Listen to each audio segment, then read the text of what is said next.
अस्सलाम वालेकुम साथियों, उम्मीद करता हूँ तमाम दोस्त खैरियत से होंगे। दोस्तों, इस्लामाबाद में सिक्योरिटी के पेश नज़र मुतादिद यूनिवर्सिटियाँ जो है वो बंद कर दी गई है और उनके तमाम तलबा और तालिबात को छुट्टियाँ दे दी गई है और गैर मुअय्यना मुद्दत के लिए सिक्योरिटी के पेश नज़र ये यूनिवर्सिटियाँ बंद कर दी गई है। यूनिवर्सिटियों में आयर यूनिवर्सिटी, नेशनल डिफेंस यूनिवर्सिटी और नेशनल यूनिवर्सिटी जो है वो शामिल है। ये तमाम यूनिवर्सिटियाँ सिक्योरिटी के पेश नज़र बंद कर दी गई है और वफाकी दारुल हुकूमत के तमाम थानों में हाई अलर्ट जारी कर दिया गया है और तमाम इंस्टीट्यूट्स को ये कहा गया है और DSPs को कि अपने गश्त को बढ़ाएं और तमाम इलाकों में जो है मशकूक अफराद पर नज़र रखी जाए। BBC के एक ख़बर के मुताबिक BBC को एक एहलकार ने नाम ज़ाहिर ना करने पर यह बताया है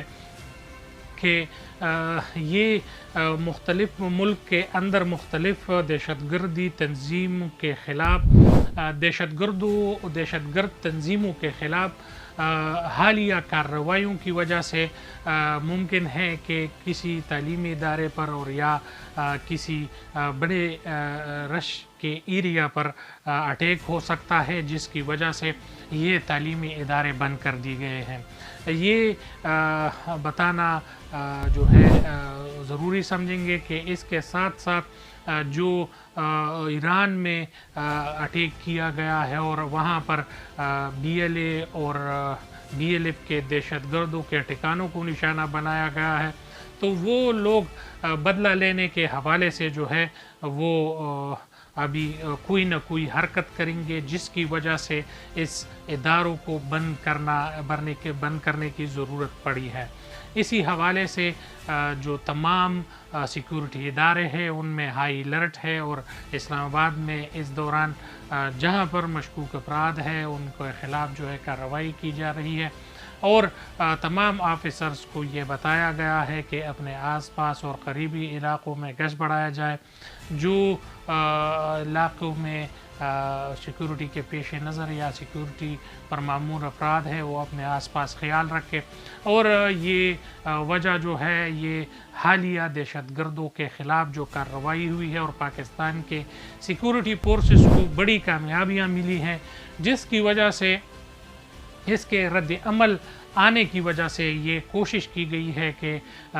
कोई ऐसा नुकसान ना हो, ऐसा कोई अटैक ना हो जिसके खमियाजा फिर पाकिस्तान को भुगतना पड़े। ईरान ने पाकिस्तान के इलाके बलूचिस्तान में एक घर पर ड्रोन हमला किया था और वहाँ पर 2 बच्चियाँ जो हैं वो शहीद हुई थी और 2 औरतें ज़ख्मी थी। इसके बाद पाकिस्तान ने जुमेरात के रात ईरान और बरादर मुल्क के ख़िलाफ़ जो है कार्रवाई की है और वहाँ पर एक घर पर सिस्तान बलूचिस्तान जो कि ईरान का सूबा है वहाँ पर ये हमला हुआ है और 9 अफराद मारे गए हैं। पाकिस्तान सिक्योरिटी फोर्सेस ने तमाम फुटेजेस सामने रखी है और वहाँ पर इंटेलिजेंस फिट ऑपरेशन किया गया है और वहाँ पर BLA और BLF के दहशतगर्द मौजूद थे, जिसको निशाना बनाया गया है और उस बहुत बरवक्त और कीमती कार्रवाई में जो है वहाँ पर BLA के कई अफराद हलाक हुए हैं, जिसके बाद ईरान ने के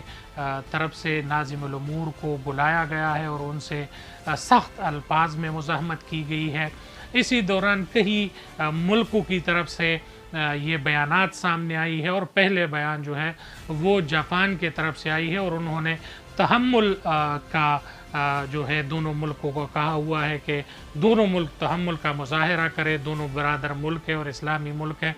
और इसी हवाले से तुर्की ने भी बयान जारी किया, रशिया ने भी बयान जारी किया, अमेरिका ने पाकिस्तान के हक़ में जो है बयान जारी किया और इसी हवाले से मुख्तलिफ़ लोगों ने जो है तहम्मुल का जो है इजहार किया और ये कहा कि तमाम जो दोनों मुल्क हैं वो इस वक्त जंग के सूरत हाल में नहीं है। पाकिस्तान और पाकिस्तान के लोगों को ये काम हैरानकुन इसलिए लगा کہ اس وقت جب یہ اٹیک ہو رہا تھا تو انڈیا کا وزیر خارجہ وہاں پر موجود تھا، جس وجہ سے ممکن ہے کہ یہ انڈیا نے یہ حملے کے لیے لوگوں کو ایرانی کو اکسایا ہوگا۔ ایران نے اس سے پہلے عراق میں حملہ کیا، سیریا یعنی شام میں حملہ کیا، اور تیسرا حملہ جو ہے وہ پاکستان پر کیا، اور پاکستان نے اس کا جواب دے دیا۔ جواب ملنے کے بعد ایران میں ابھی تک خاموشی ہے، اور اس حوالے سے دونوں وزیر خارجاؤں کی ٹیلی فوننگ گفتگو ہوئی ہے، اور دونوں نے امن پر زور دیا ہے۔ اللہ کرے کہ یہ برادر ملک ایک دوسرے کے آمنے سامنے نہ ہو، یہ مسائل ایک دوسرے کے حل ہو جائے، اور دونوں کے برادرانہ تعلقات بحال ہو جائے۔ اب اس وقت جنگ کرنا اور جنگ میں جو ہے پاکستان یا ایران کا پہل ہونا، یہ دونوں ملکوں کے لیے خوشائند نہیں ہوگا۔ دونوں ملکوں کو جو ہے تحمل کا مظاہرہ کرنا چاہیے۔ اس حوالے سے اور نیوز کے حوالے سے ہمارے چینل کو لائک کریں، سبسکرائب کریں اور بیل کا آئیکن دبائیں۔ بہت شکریہ، السلام علیکم۔